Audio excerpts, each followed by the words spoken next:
Welcome to this tutorial. In this video, I'll show you how to add your phone number to your RedNote account in a few simple steps.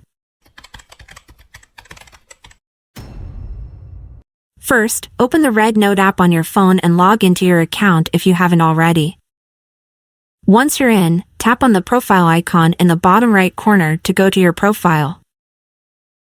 Next, tap on the gear icon to open the settings menu.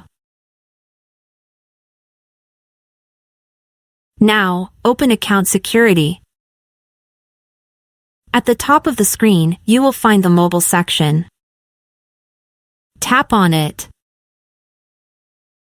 If you don't have a number added yet, you'll see an option to bind new phone number. Select your country code by clicking here. Some parts of the app are in Chinese, so it's best to find your country code using the search option in the top right corner of the screen. Enter your phone number. Make sure to use a number you have access to, as you'll need to verify it. After entering your number, tap Get Code. RedNote will send a verification code to your phone via SMS.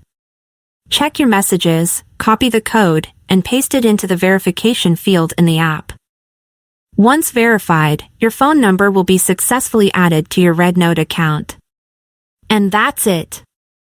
Adding your phone number is super easy and helps secure your account. If you found this tutorial helpful, don't forget to like, comment, and subscribe for more videos. See you next time.